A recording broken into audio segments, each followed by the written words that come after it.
Welcome back. Last time we fixed the running out of fuel issue with this speedway carb. We also moved the load cell to this location, and that seemed to help a bit.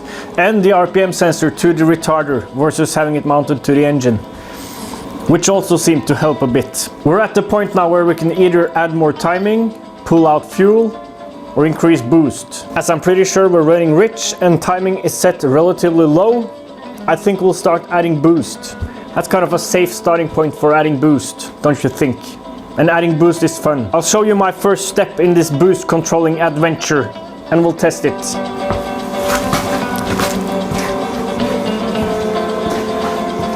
Here's that wastegate, which is used as a dump valve. It's piped into the intake after the blower. As of now, I have unaltered plenum pressure hooked up to the dump valve on this side of the membrane. There's a membrane in here and a spring. Having pressure hooked up on this side acts against the spring and helps open the valve. This means this is set to its lowest possible pressure now. First thing to do is disconnect this line and see what happens. And then we can start adding pressure here to help the spring keep the valve shut and increase pressure. We'll see how much pressure disconnecting this line will give us first.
It's immediately obvious that this will not be a safe starting point. It is encouraging how it knocked over my exhaust extraction though. We're immediately halted in our tracks, but in a positive way. I'll have to drive around now, see if I can find a bleed valve boost controller thing. Something to control this. Can't start at this kind of pressure. It's promising though. I managed to find one of these cheap bleed valve boost controllers locally. This will work as a start. We'll switch it out for something more sophisticated later. I also got this big plastic container which will be used for when I'm on fire, but not unconscious from an explosion. And I'm seriously contemplating building a guard for the chain. It's tempting to try this first though.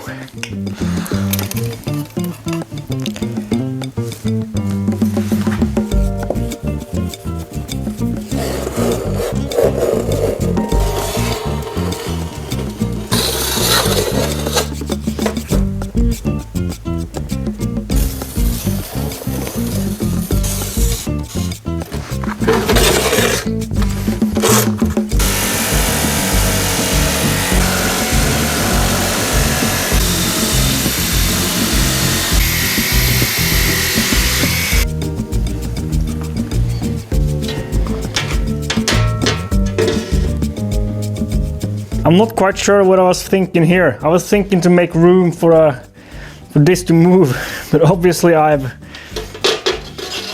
given it room to move a lot up to here, not much here.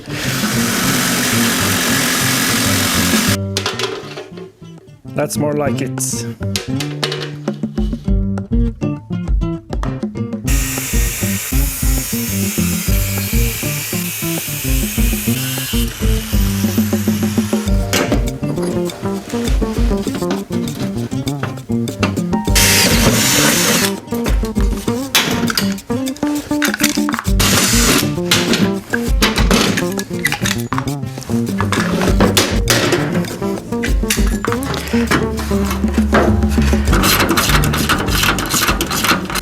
Not the most beautiful thing in the world.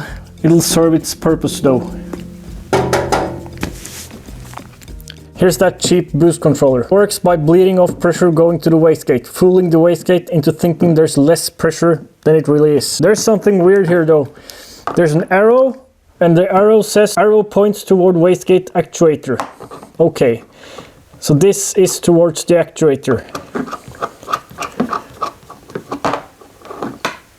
There's a ball and a spring here, so it's a one-way check valve. What I don't understand is how this is supposed to work, because this valve will only open if there's higher pressure in the wastegate versus from the engine. I can't really see, this must have been assembled the wrong way or something. I'm just gonna remove that valve, that ball and the spring. Use this as just a normal T. Let's hook this up and start creeping up on pressure. Got it teed into the line now, and the outlet is routed into the exhaust stream. As we're not venting just air, but the air-fuel mix. We'll start with this shut. That should give us about 0.4 bars, and then we'll start opening it and see how the engine behaves under higher pressure.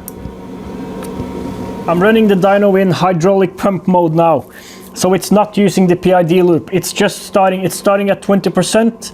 At 11,000 RPM, and then increases by 5% every second. Simulates a hill that gets steeper. For now, we'll do that PID tuning, but keep it simple.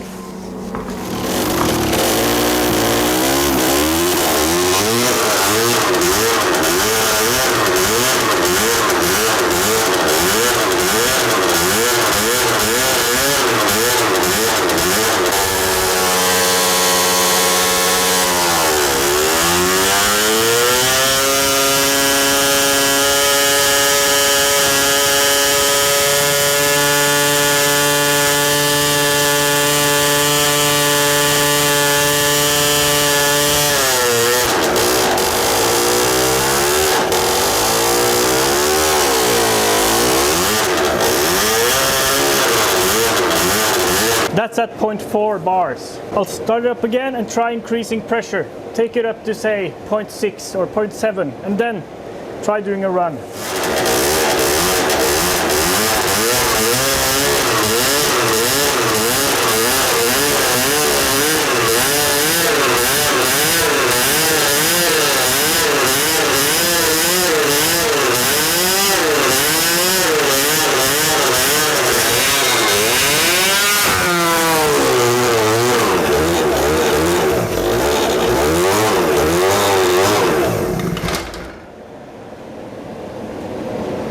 Something happened. I think maybe the rotary valve is stuck. That sounds plausible. As suspected, the rotary valve was stuck. It's ripped from its hub. You can see it's been grabbing here. It's too thin. It's been able to flex. I've got a plan though. Rolled around yesterday looking for a suitable piece of material, and I found it. This is about 1 millimeter thicker, should be stiff and springy enough. This means more off-axis weight though, and might lead to more vibrations. We'll see. Let's make clearance in the cover and machine this down to this shape. I've cut all the teeth off. They were thicker and would have interfered when I glued the blade down to this plate. I've had mixed result with this glue down, hold down technique. But light passes and there's a large surface area here, so let's hope this works.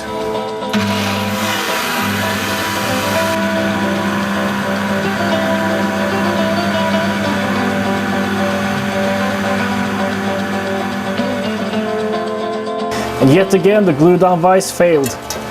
The outline is here though. We'll do like so many times before and finish off by hand.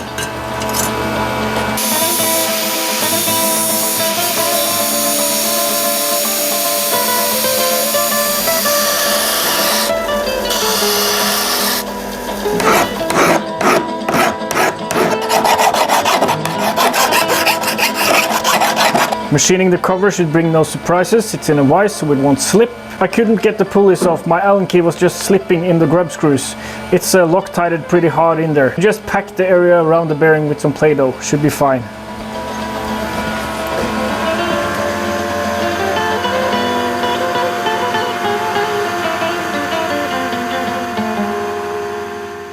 Cover machined, success. The new valve. is ready. I'll reassemble, time it up, and we're ready to go again. We're back in business. Tomorrow morning. I can't wait.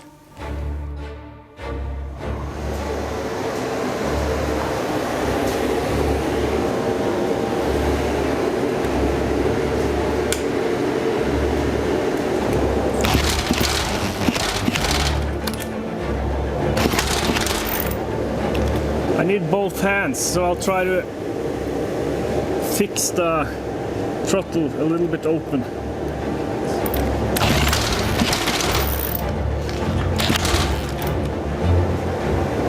It's locking up somehow. Maybe that rotary valve is sealing too well. You probably saw it, I didn't. The belt flew off for the rotary valve. That explains it. I think I've got another one. I've only got this one replacement, so let's hope it holds up. Might need stronger belts though with the added mass of the new rotary valve.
I think something got destroyed here. Might be we broke the crank. Seemed like the brake had no effect on it though, and it just revved to the moon. It was my intent to just hold it and apply brake and let it, you know, uphill, but that did not happen. Let's see what happened though. Piston is moving, but there's very little compression. It sticks near top dead center. I have a suspicion the ring broke and it's wedged into the squish band. Let's pull the head and investigate. Yep, I don't think the ring actually broke though, but it seems like it pushed parts of the piston up into the combustion chamber, and you can see the results here. Hard to tell now with so much damage from the piston pieces, but it does look like there's been some detonation here. I've got more pistons, and the liner doesn't look bad at all. And I've got more of those too.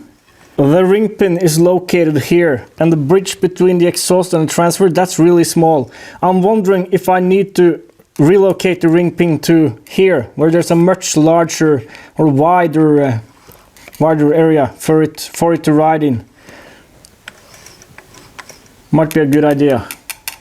I'm calling this a success. We made lots of RPM, we made more boost, we fixed a rotary valve that would fail sooner or later, and just had some minor speed bumps. Next week. See you next week.